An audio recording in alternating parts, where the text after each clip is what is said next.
Hello नमस्कार. तर आजचा व्लॉग आहे राजहंस फार्मिंग म्हणजे जे काही कुक्कुटपालन केलं जातं त्याविषयी माहिती. तर मी आली आहे माझ्या मामाच्या गावी आणि मामाच्या गावामध्ये आल्यानंतर मला हा पक्षी दिसला. ओळखला का तुम्ही हा कोणता पक्षी आहे काय आहे? मला आधी बदक वाटलं होतं पण लिटरली बदक नाही आहे. तर आपण ह्याच्या मालकांकडूनच जाणून घेऊयात की काय आहे. ऍक्च्युली माझ्या मामाच्या मुलांनी हे केलेला आहे हा बिझनेस. तर काय आहे कसं आहे आपण जाणून घेऊयात. दादा सांग रे काय आहे नक्की हा पक्षी? नमस्कार मित्रांनो, आज ताई आमच्या आरवी नॅचरल फार्म वरती आल्या होत्या. आमचं नॅचरल फार्म हे नगर कल्याण हायवे वरती कर्जुले हारे या गावात अगदी एक 500 मीटर अंतरावरती आहे. तर हा जो पक्षी आहे याला राजहंस असं म्हणतात. पूर्वीच्या काळी एक शो पीस किंवा आपली घराची शोभा वाढवण्यासाठी आणि अजूनही तुम्ही प्रत्येक म्हणजे बहुतेक रिसॉर्टवरती हा पक्षी पाहिला असेल. तर आपले एक रिसॉर्टची शोभा वाढवण्यासाठी, घराची शोभा वाढवण्यासाठी, त्याचबरोबर आपण याला एक घराचा चौकीदार पण म्हणू शकतो. ज्यावेळेस हा मोठा होतो त्यावेळेस तो घरातली माणसं ओळखतो. कोणी नवीन माणूस आलं तर आता आवाजही काढतो. त्याचबरोबर तो त्या दुसऱ्या अनोळखी माणसाच्या पाठीमागं सुद्धा लागतो. म्हणजे एकंदरीत म्हणायचं झालं तर जसं आपण डॉग वगैरे पाळतो त्यांच्याकडून जशी राखण करून घेतो एक त्यांचं कामही हा करतो. त्याचबरोबर ज्यावेळेस तो तुमच्या घराच्या भोवती फिरणार त्यावेळेस तुमच्या घराची शोभाही वाढणार. त्यासाठी मुख्यतः याचं जे आहे ते पालन केलं जातं. दुसरं कुठलंही कारण नाही, पण एक घराची शोभा वाढवण्यासाठी आपण त्याला पाळतो. अच्छा, रिसॉर्ट वरती वगैरे पण हेच असतात ना एक शो पीस म्हणून सुद्धा? हा, रिसॉर्ट कुठल्याही रिसॉर्टवर जर तुम्ही गेले तर एक 4-5 असे राजहंस तुम्ही फिरताना बघत असाल की जे आवाज करत इकडून तिकडून फिरतात. ते मालकाने बोलावल्यानंतर येतात. म्हणजे खूप हुशार असा पक्षी आपण म्हणू शकतो त्याला, की तो त्याच्या मालकाला पण ओळखतो आणि त्याच्या मागे मागे फिरतो पण. आणि खाद्य वगैरे कसं आहे, यांना काय खातात काय हे? ते असं काहीच नाही. तो आपला स्वतः फिरतो, स्वतः असं गवत वगैरे हे खाऊन हे करतो. असं कोंबड्यांप्रमाणे त्या म्हणजे जसं असं पर्टिक्युलर खाद्य वगैरे त्याला देण्याची काही गरज नाही. खर्च नाही असं काही खर्च म्हणायला गेलं फूड तर वगैरे असं तसं काही नाही ना काहीच ह्याला? खर्च नाही त्याला. आपण घरातलं वेस्टेज पण त्याला टाकू शकतो. वेस्टेज वरती सुद्धा जगणारा हा एक पक्षी आहे. याला असं पर्टिक्युलर म्हणजे विकत आणून खाद्य घालण्याची काही गरज नाहीये. छान आहे. आणि हे याचं म्हणजे काय विकतात का हे? तुम्ही हे कशासाठी आणले ते? आपल्या फार्मवरती खास करून फक्त विक्रीसाठीच अवेलेबल असतात. छोटे पिल्लं आपण इन्क्युबेटर मध्ये त्याचे काढतो आणि त्याच्यानंतर एक जेवढ्या दिवसाचा पक्षी होईल त्याप्रमाणे आपण त्याला सेल करतो. अच्छा, आणि कसं म्हणजे याचे विक्री काय, प्रॉफिट काय, कसं? याचा प्रॉफिट म्हणायला गेलं तर हा वर्षातून फक्त 2दा अंडी घालतो. तो वर्षातून त्याच्या 2दाच? सीझन मध्ये. हो, त्याच्यामुळे त्याला आपण एक म्हणतो मागणी जास्त आणि त्याचा सप्लाय कमी, डिमांड जास्त आणि सप्लाय कमी आहे. त्यामुळे याची प्राइस थोडी जास्त असते. वर्षातून 2 वेळा एक अराउंड 8 ते 10 अंडी हा घालतो आणि तो स्वतःच उभवतो किंवा आपण इन्क्युबेटर मध्ये ठेवून सुद्धा त्याचे काढू शकतो. तर 10 अंड्यांमधून एक साधारण 5 ते 6 पिल्लं निघतात. 10 अंड्यातून? हा, कारण सर्वच्या सर्व पिल्लं निघत नाही, 5 ते 6 पिल्लं निघतात. ज्यावेळेस ते म्हणजे जन्मताच त्याचा जो एक रेट आपण म्हणू शकतो तो एक 1,500 रुपये जोडी याप्रमाणे असतो. जेव्हा छोटे असतात तेव्हा? हा, ज्यावेळेस छोटे तेव्हा 1,500 रुपये याप्रमाणे. म्हणजे डिपेंड आहे. जर मोठं फार्म असेल तर आपल्याकडे थोडे एक आपण म्हणतो होलसेल दरात पण अवेलेबल असतात.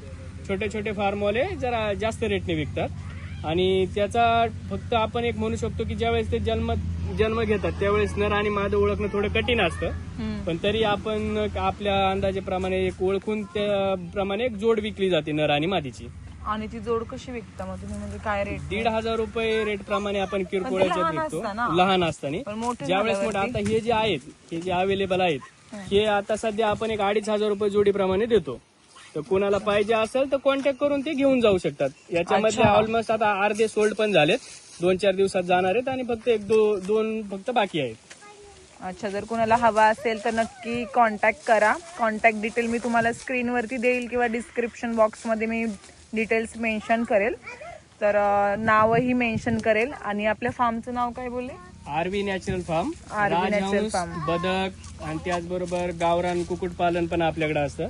छोटे पिल्लं, अंडी आणि बदक ते पण एकदम available असते. स्वस्त अशा रिझनेबल रेट मध्ये तुम्हाला भेटतील. बाहेर कोणत्या फार्म मध्ये गेलं तर तिथे जास्त रेटने विकले जातात हे पक्षी.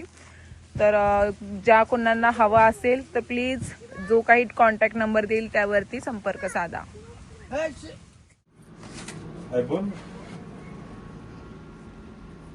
हे काय आहे?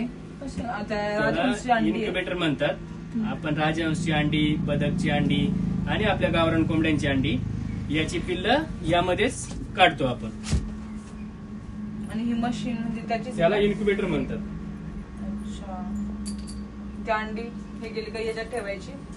पिल्लं आल्याच्या नंतर आपण काढून घ्यायची. येलो लाईट का लागली अशी. ते टेम्परेचर कंट्रोल करण्यासाठी. मस्त वास येतोय ना एकदम. गावठी फुल ही सगळी टोमॅटो.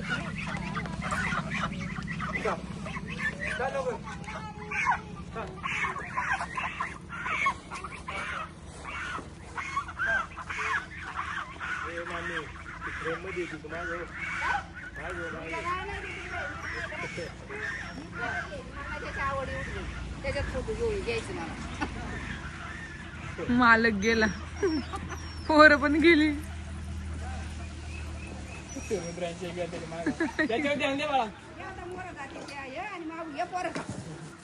राजहंस सोबतच गावठी कोंबडे, छोटे बदक असे बऱ्याच प्रकारचे पक्षी त्याच्याकडे अवेलेबल आहे. तर ज्यांना कुणाला हवं असेल प्लीज दादाला कॉन्टॅक्ट करा आणि मस्त रिजनेबल रेटमध्ये तुम्ही हे पक्षी मिळवू शकता.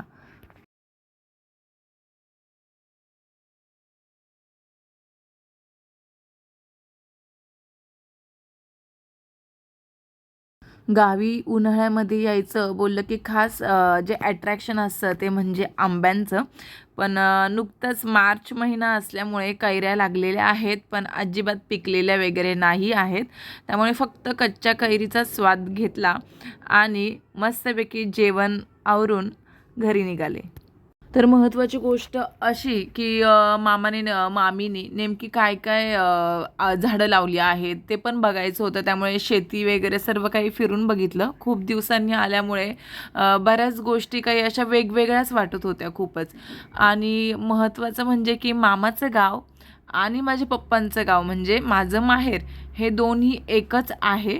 आता इथे बऱ्याच जणांना प्रश्न पडतो, बरेच जण मला बोललेले देखील आहे की लव्ह मॅरेज आहे का मम्मी पप्पांचं. तर प्लीज मेन्शन करते, असं काही नाही आहे. योगायोगाने गाव एकच आहे. चला, तर व्लॉग आवडला असेल तर नक्की एक लाईक करा. आणि ज्यांना खरंच या कुक्कुटपालनाविषयी माहिती हवी आहे किंवा ते राजहंस विकत घ्यायचे असेल तर त्यांच्यापर्यंत हा व्लॉग शेअर करायला विसरू नका. तोपर्यंत बाय.